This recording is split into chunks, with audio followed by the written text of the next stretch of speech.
This mountain range in the west of Austria marks a border of sorts.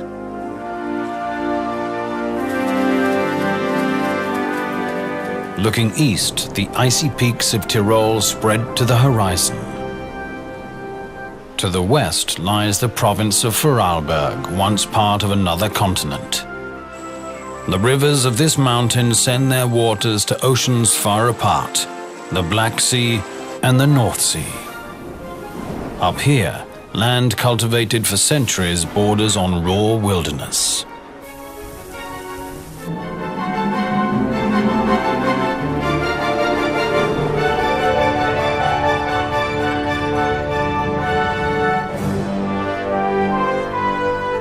Today, visitors from many countries mix on the Arlberg's powdery slopes. But for the locals, the Arlberg has been a border between contrasting ancient dialects since tribal days.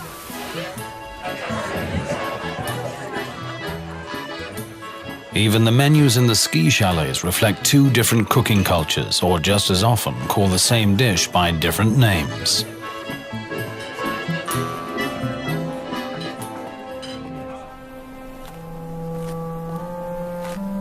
However, in a quiet way, the people east and west of the Arlberg still have a lot in common. A joint appreciation of the hidden beauties of their land.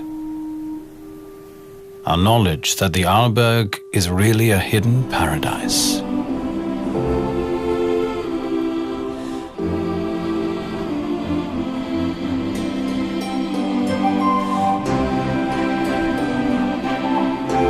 The Arlberg?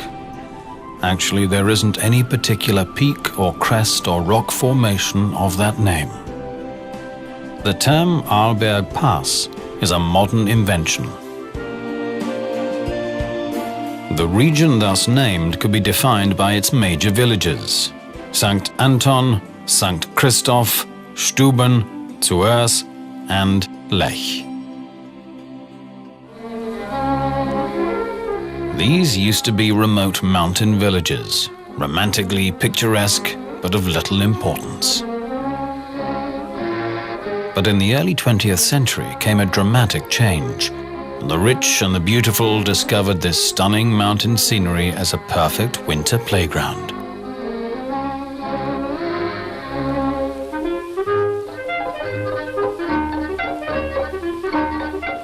The impact of tourism first transformed the eastern slopes, the Tyrolean side. The west, for Arlberg, soon followed suit. The little village of Lech turned into an elegant ski resort.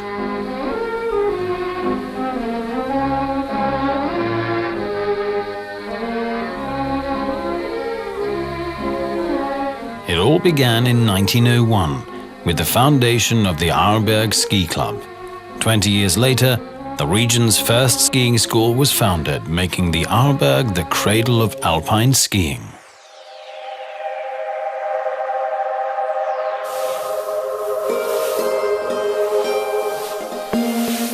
Whether it was laced boots and leather strap bindings, or whether it's high-tech gear, the enthusiasm for skiing has been boundless ever since.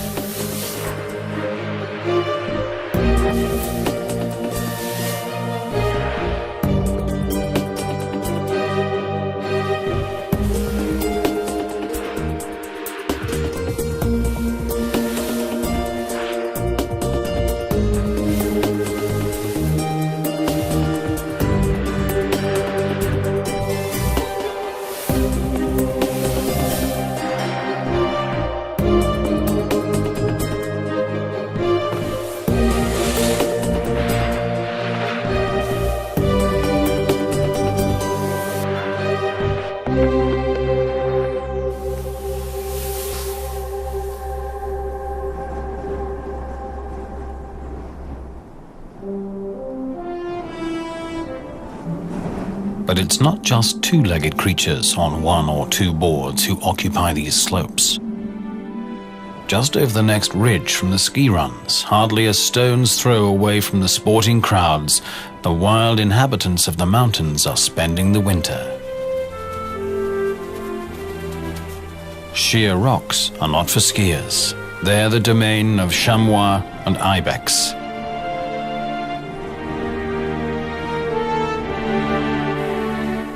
In the height of winter, the mothers and their young seek out wind-swept mountaintops where the vegetation lies bare.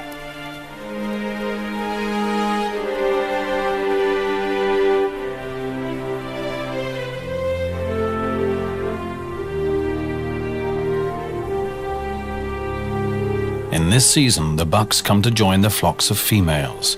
The males have a strict and simple hierarchy. The big ones with the big horns dominate the smaller ones.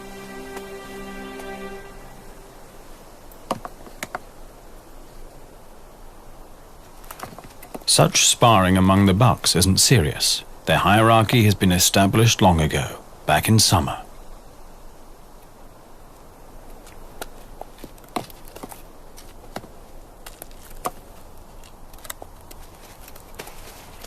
If the temperament of two young bucks should ever get out of hand, an older male would quickly intervene.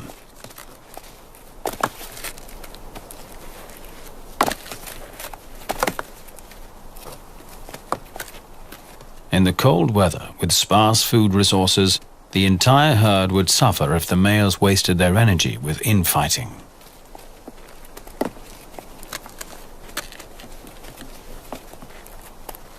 Ibex are really a peaceful lot.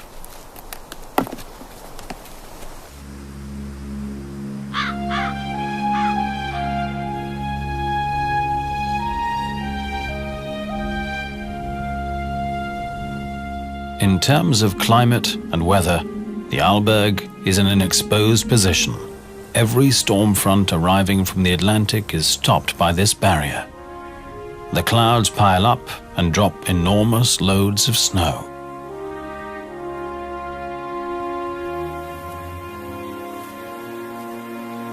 Eurasian siskins spend the cold months in large flocks. Along the timber line they find tree seeds all winter long. Red deer herds prefer sheltered valleys to escape the onslaught of snow.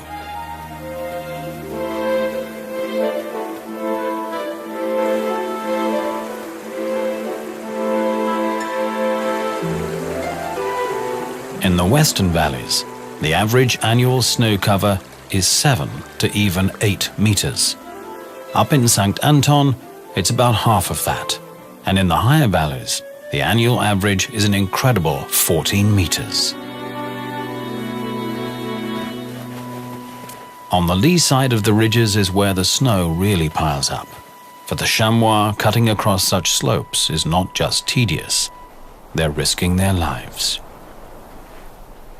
Cautiously, an experienced female makes a track. The younger members of the flock follow, always mindful to keep the number of individuals in the danger zone to a minimum.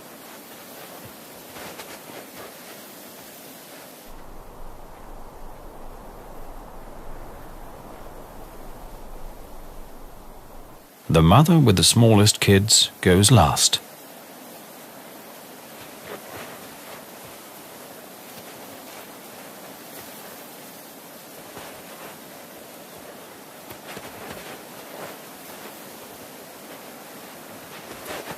Often the chamois have to enter risky slopes to get to their grazing. In the old days, mountain farmers took the same risk to get hay for their livestock. Mit weißem Pelz überzieht der Winter die Landschaft. It's the snow that enables the farmers to get the hay on which their livestock depends. Ohne Heu keine Viehzucht.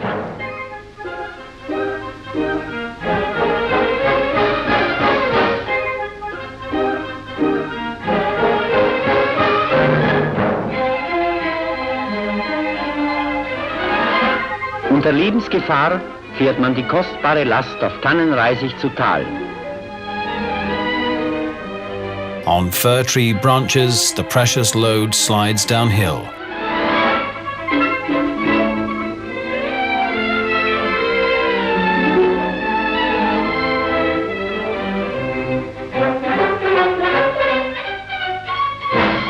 On level ground, the hay is packed on sleds and pulled to the village. Werden die Fuhren auf Kufen umgeladen. und in das Dorf gezogen.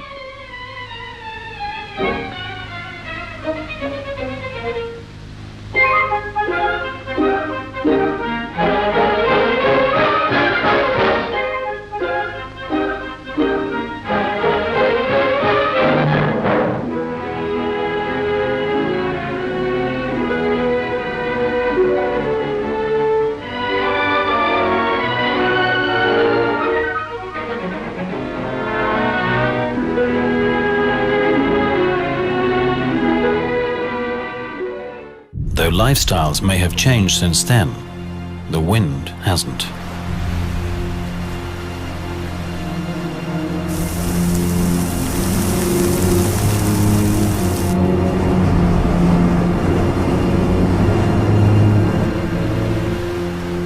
When storm gusts whirl up the snow, they pulverize the brittle snow crystals. The wind blows the snow over long distances, creating a new landscape.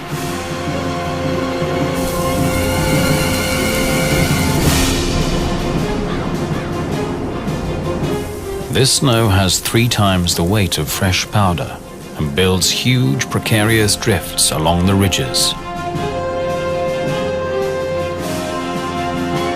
Often, a slight trigger is enough to send tons and tons of snow thundering downhill.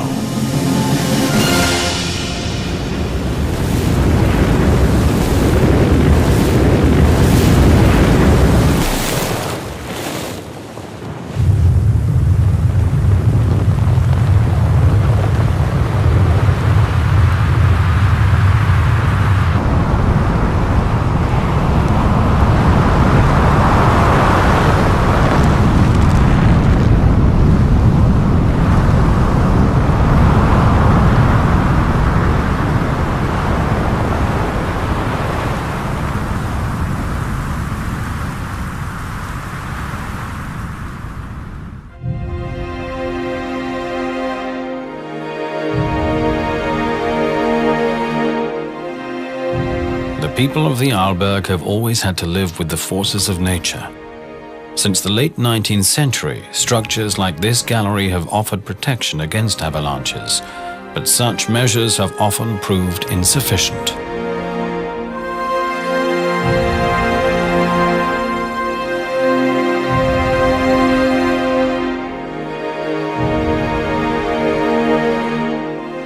In the valleys too, masses of snow have always posed a challenge. In the past, elbow grease was the only remedy. Later, heavy machinery did the job.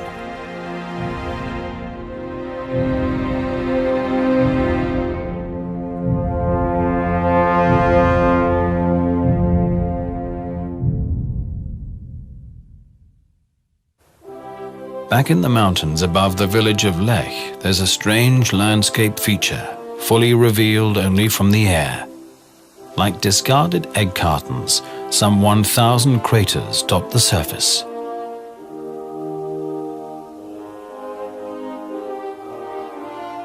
The biggest of these dolines is 100 meters across and 35 meters deep.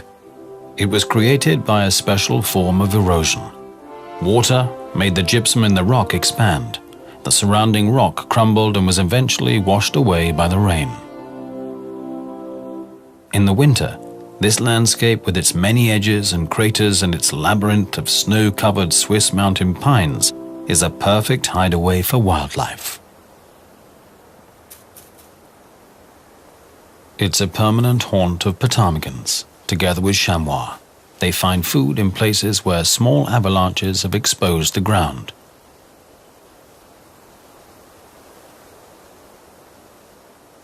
Avalanches, in other words, not only bring destruction and death, but also opportunities. Without them, the snow blanket would cut off the animals from food for many months.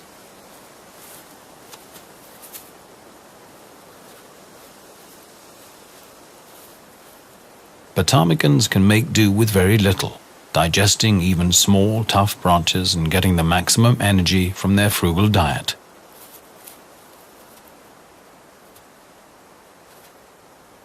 Overnight and around midday, The birds bury themselves in the deep snow to escape the wind.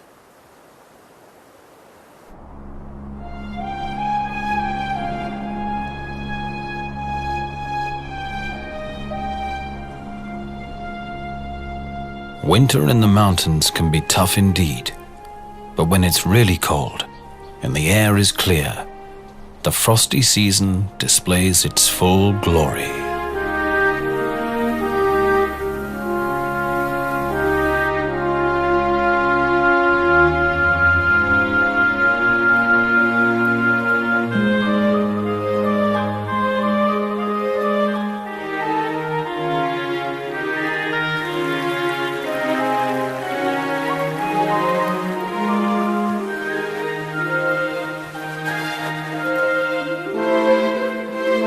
Fresh snow has covered the heights, sending the chamois downhill to sheltered places.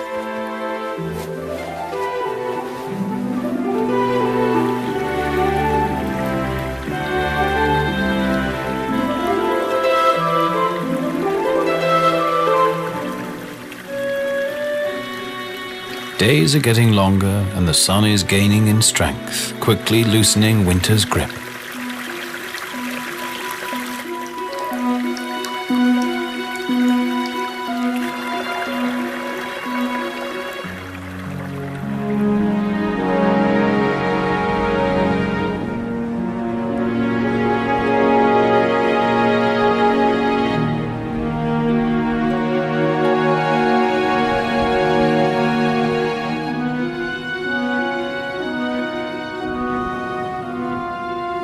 The trickle and murmur of water is everywhere.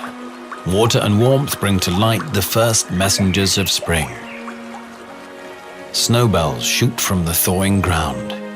These flowers are perfectly adapted to the extreme conditions up here, and beneath the snow, something is moving.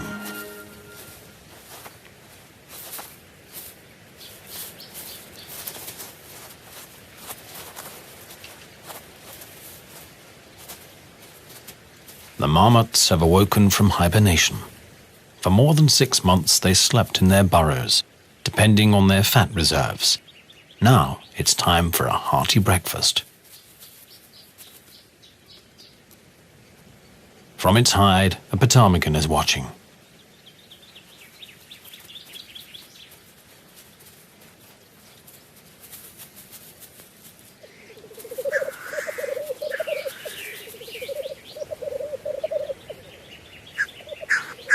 Further down the slope, a black grouse male on a lek is trying to attract females.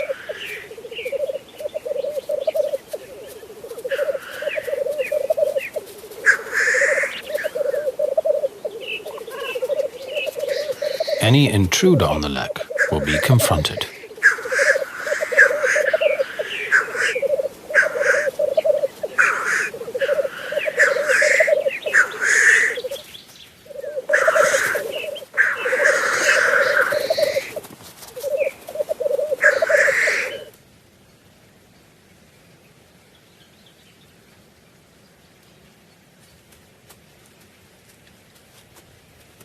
The intruder seems to respect his rival's superior strength.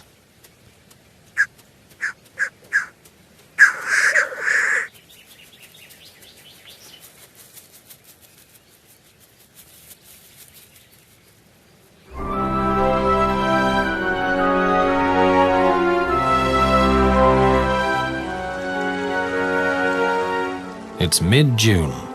Spring arrives late up here. But now, on clear days, the sun is powerful and quickly melts the last remnants of snow and ice. Small rivulets now turn into powerful torrents. Color is returning to the banks. Alpen roses, crane's bills, and pasque flowers line the mountain streams. But what about the many ski runs? For 70 years, tens of thousands of skiers have been compacting the snow, and for 35 years, more and more artificial snow has been added. The answer is surprising. Above the village of Lech, ski runs have turned into a sea of flowers. Just recently, botanists have counted more than 30 plant species per square meter, including rare protected plants like broad-leafed marsh orchid and the globe flower. All these flowers profit from regular mowing and grazing. In the shade of the forest edge, a rare botanical gem is found, the yellow lady's slipper. Its flower is surrounded by a so-called bract. To get to the nectar, insects squeeze into the bract and can leave it only through one opening. Since dead insects are often found beneath such plants, it was believed that the lady's slipper is a carnivorous plant.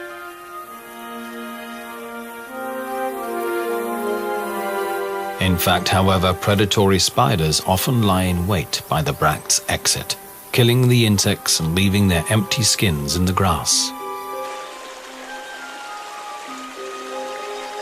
In late spring, after the snowmelt, one of the sources of the Lech River is in spate. Crystal clear water gushes from limestone rocks, and soon the creek grows into a small river.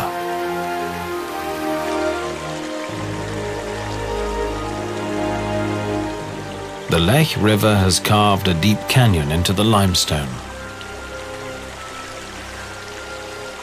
This is Europe's great continental divide. From here, the Lech, Rosanna and Mustal rivers flow towards the Black Sea, while the Flexen, Routes and Bregenz rivers end up in the North Sea. Along the ridges and crests of the Arlberg, it's decided whether a falling raindrop is sent on a long journey east or north.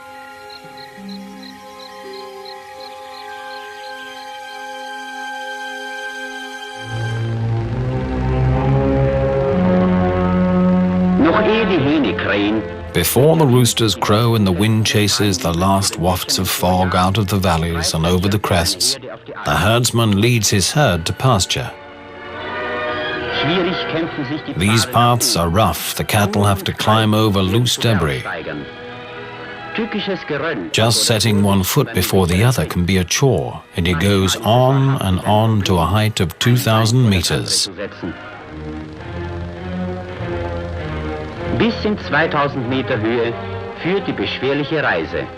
The mountain spring is as refreshing as the clear air up here. Glasklar ist das Wasser und genauso erfrischend wie die reine Luft der Berge.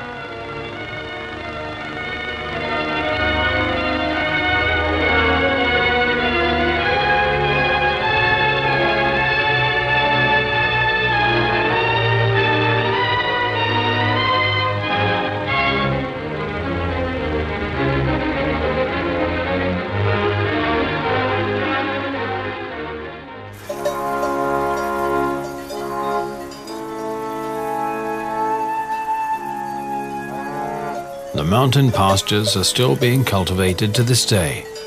The grazing keeps bushes and trees down and the meadows clear.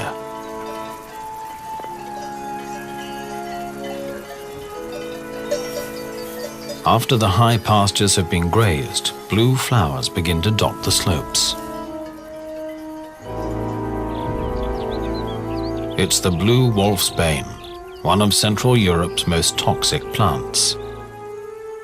According to a Greek myth, it grew from a hellhound's drivel. The mere touch of the blue or the yellow wolfsbane can cause severe toxic shock.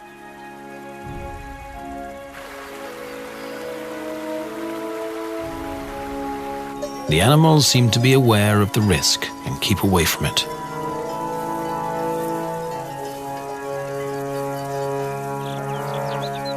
Mountain cabins have always been built in spots known to be safe from avalanches. Some of them used to be dairy farms.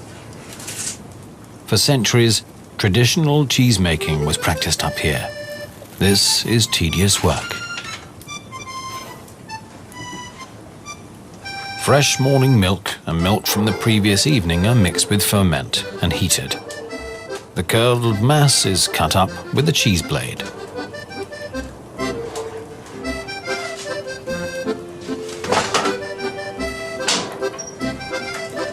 Then the mass is heated again and stirred for several hours.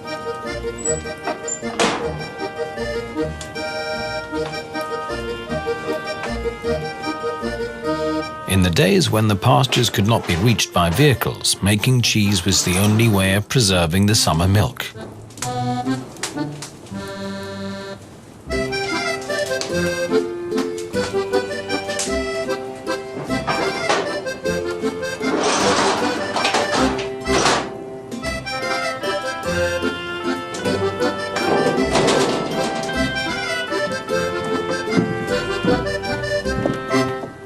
The job isn't finished yet.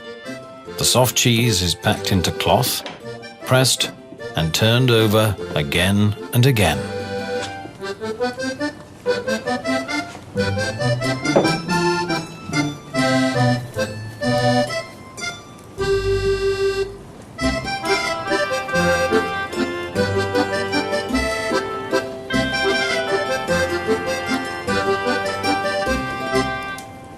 The whey is drained off.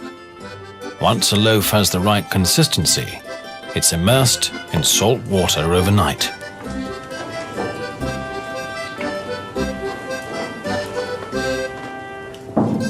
Regular turning and rubbing with salt water produces a nice rind. After 4 months, the cheese is mature, but its typical aroma will still take a while to develop.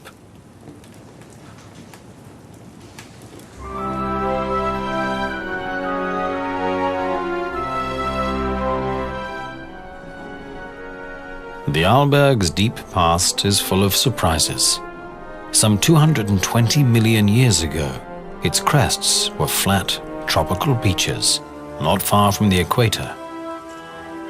Again and again, the tropical sun dried out shallow lagoons, leaving behind gypsum. As the African plate drifted northward and eventually collided with Europe, the shallow sea and its beaches were squeezed together and eventually lifted up. The gypsum craters, as such, may be unspectacular, but they allow trees to grow way above the timber line. Along the crater rims, the air is warm. Cold air drains away into the funnels, turning the climate upside down.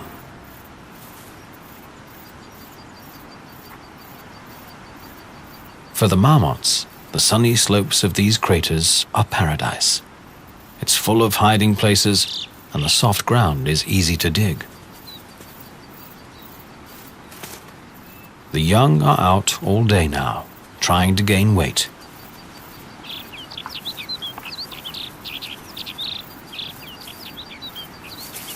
They have to hurry up. Summer is short in the mountains. To make it through their first winter, they'll need lots of fat. Now that food is plentiful, the marmots can afford to stay close to their tunnels, in case a golden eagle should suddenly appear out of the blue. Eating isn't everything. There also must be time for social life. All work and no play makes a dull marmot.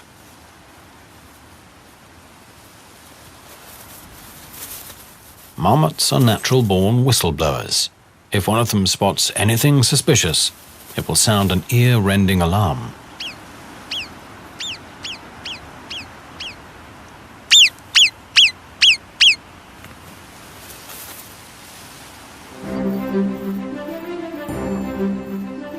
Higher up, a herd of chamois mothers and their kids have gathered.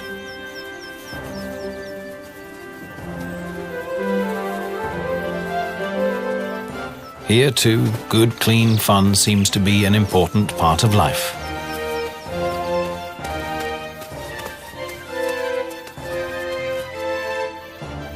For the little ones, these are vital exercises to prepare them for life in a steep world.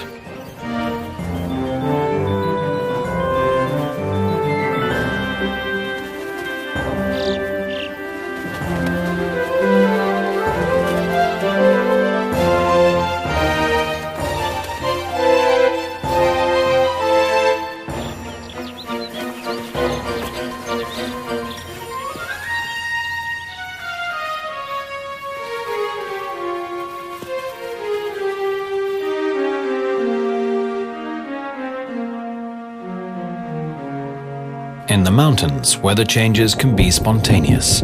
If the wind turns to a northerly or northeasterly, the Arlberg is in for a storm.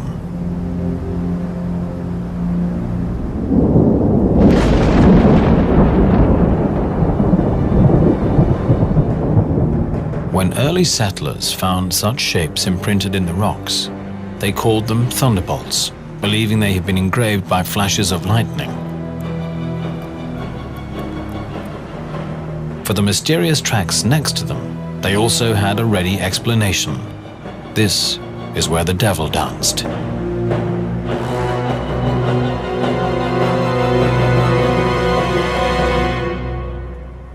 But there are more factual explanations. The thunderbolts are really remnants of early relatives of modern octopus, and the devil's footprints are seashells from an ancient reef. 200 million years ago, this was a seafloor. The Thetis, the ancient Mediterranean with its sprawling lagoons, kept changing its shape and size, again and again.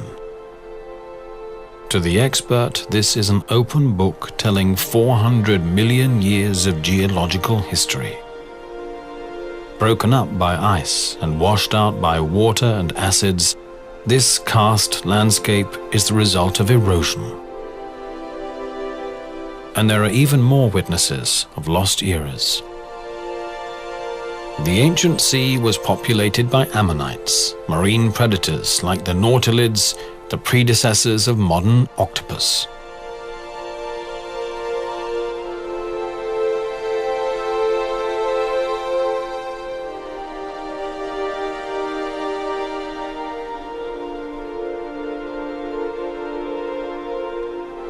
These rock formations with their peculiar surface texture are remnants of corals that lived here some 200 million years ago.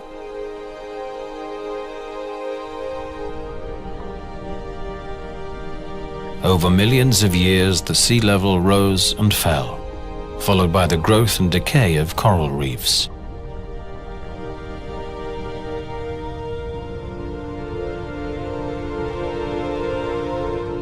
The limestone skeletons of these tiny animals will gradually build up massive reefs.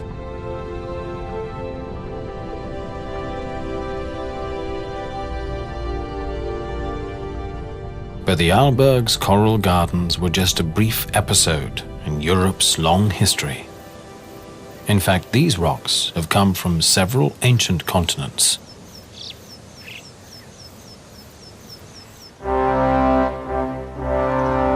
Opposite the so-called Sea of Stone, there's another reminder of long-lost days. The red face. The red face's structure is simple and clear, without complex folds and faults, yet its history is fascinating. The layers at the base consist of the oldest rocks. A vertical climb up the red face is a time journey through more than 100 million years. The red band which inspired the wall's name dates from the era of dinosaurs. Back then, this layer was several hundred meters below the sea. There were strong currents. The iron contained in the sediment reacted with the oxygen in the seawater, dyeing the rock red.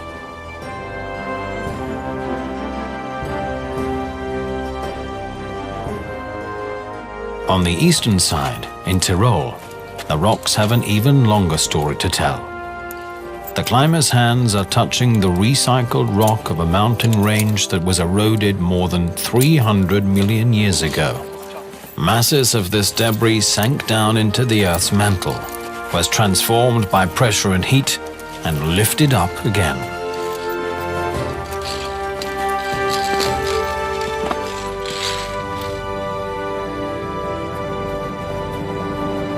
The rocks where ibex are resting today are echoes of ancient continents.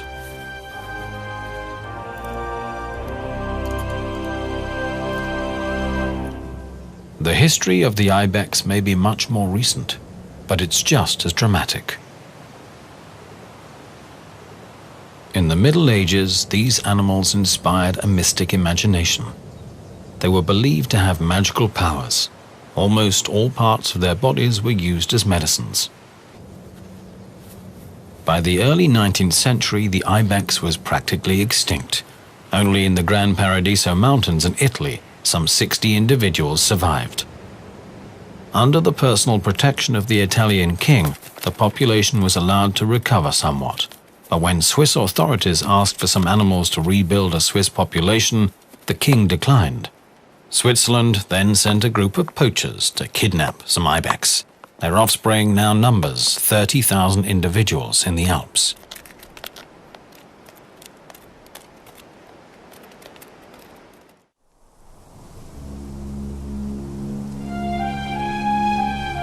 Snowfall is likely at any season on the Arlberg, even in the height of summer.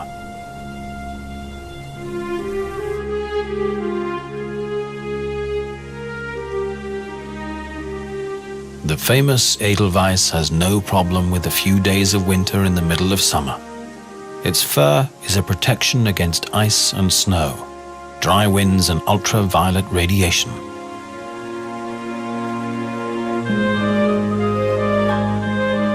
But snow in summer will not last long. As the fog lifts, it becomes clear that this time the blizzard was not so heavy. The cattle is unimpressed. The horses too seem to be used to this.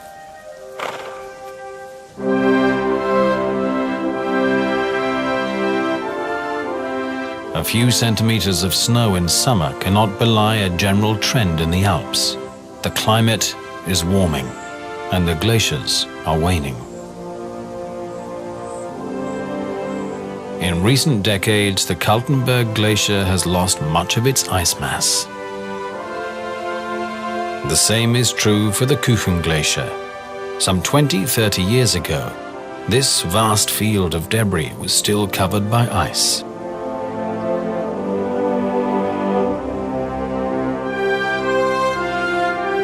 Over the past 25 years, many alpine glaciers have lost almost a third of their volume.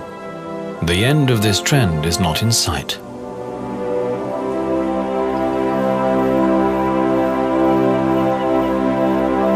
Down on the pastures, the cattle have eaten almost all the grass, leaving only a few big plants like the yellow gentian. Yellow gentian can grow very old, up to 70 years. Its taste is extremely bitter, and it has always been regarded as a medical plant. On the mountain meadows around the former village of Bursteg, it's now time for haymaking. In the olden days, this was done with scythes and rakes. Since the men used to be in the military working abroad, this hard work was left to the womenfolk. The women even pulled the hay to the shacks or all the way down to the valleys.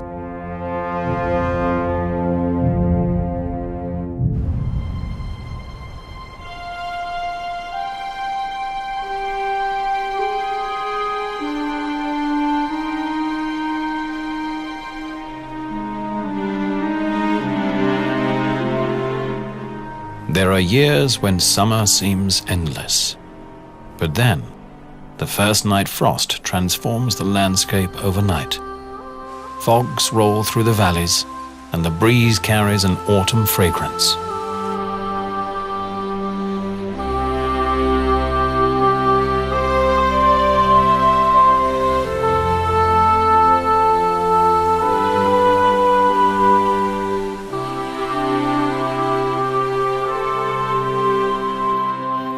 Bright yellow of the woodland contrasts the deep blue of the sky, accentuated by the neon red of rowan berries.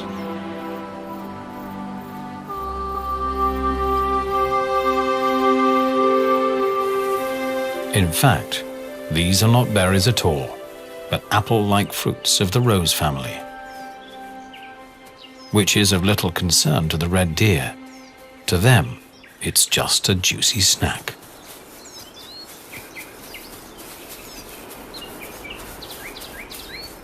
Before the winter, anything that's nourishing is welcome. The fruit of the rowan tree contains lots of sugar.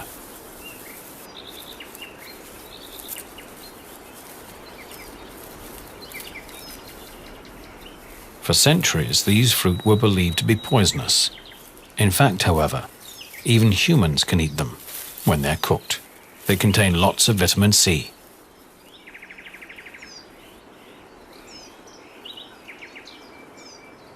Not only ungulates like red and roe deer appreciate these red fruits.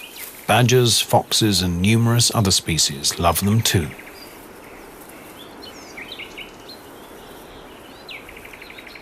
Rowan trees grow along small streams as well as the timberline. Most of the trees are high, too high to reach for most animals.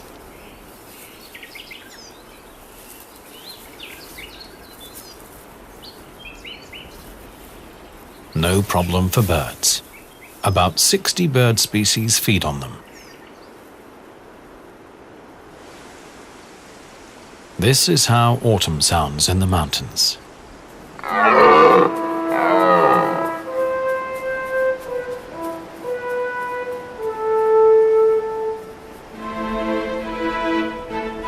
All day long, the rotting calls of stags echoes from the slopes. The roar is more than just a threat to male rivals. From a male's voice, females can discern the strength and health of a stag. The deeper the voice, the greater the attraction.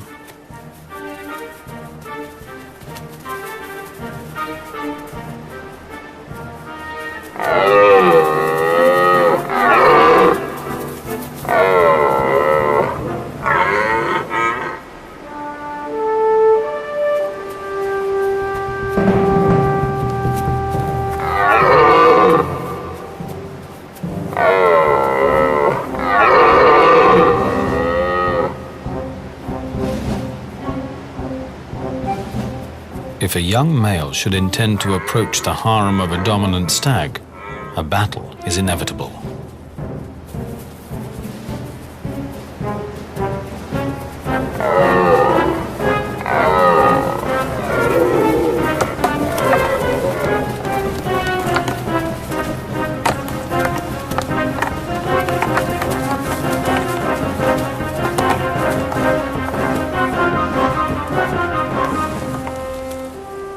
The rut can last several weeks. For the dominant stags, this is the most stressful time of the year.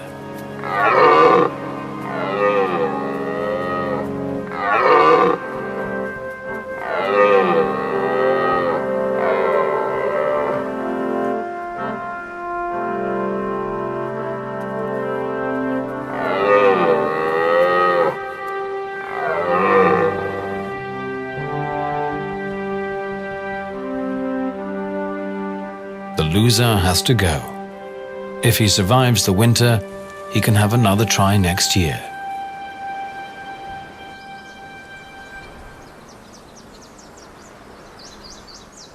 Now that the trees are in full color, it's time for a special harvest.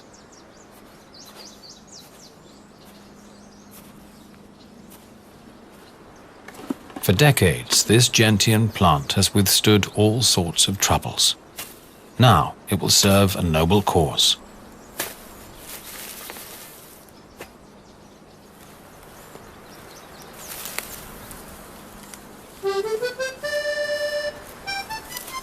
This is the stuff the legendary gentian schnapps is made of. Roots of the yellow gentian, not the blue variety as so many tags on stylish bottles suggest.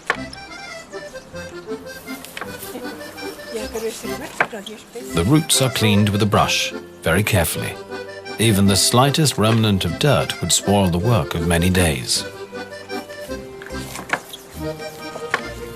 The clean roots are chopped up.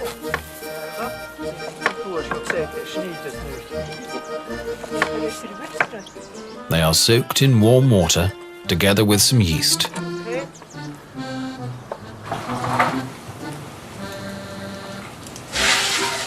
After 3 weeks of fermentation, the mash is ready. It is poured into a retort pot. The so-called bird's beak is placed on top.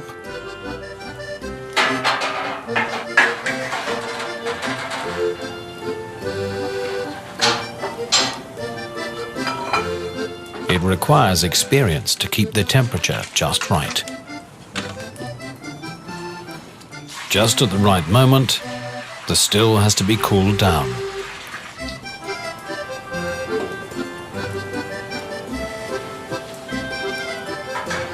Gentian schnapps is distilled twice. Only then is it fit for consumption.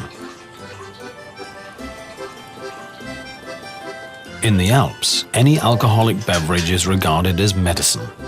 In folk medicine, even the product of the first distilling is used as an ointment.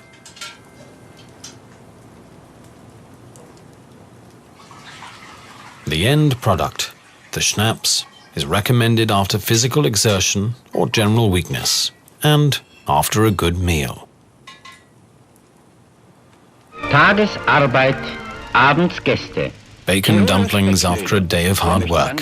Who could resist? In the evening, a farmer would invite all of his farmhands for dinner. And dinner is rounded off with a glass of Gentian schnapps. Ein Schluck Enzian.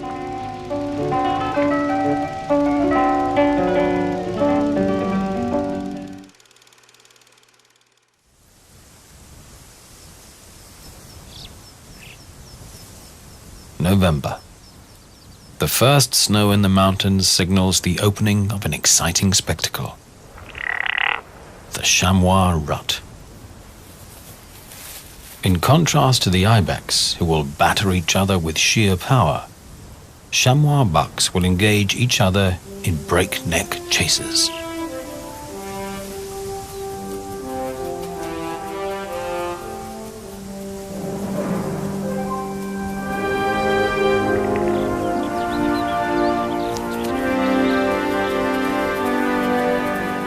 The stage is the roughest of terrains.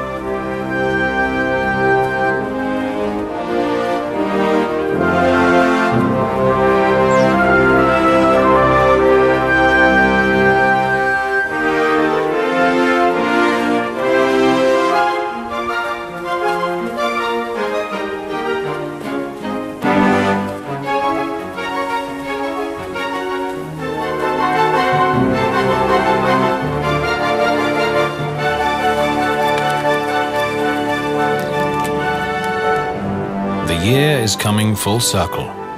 The chamois have done what is necessary to multiply in spring. Again, the Arlberg is gradually being buried in masses of snow. The animals are withdrawn to quiet valleys and rocky crags, and soon the crowds of two-legged winter guests will be back.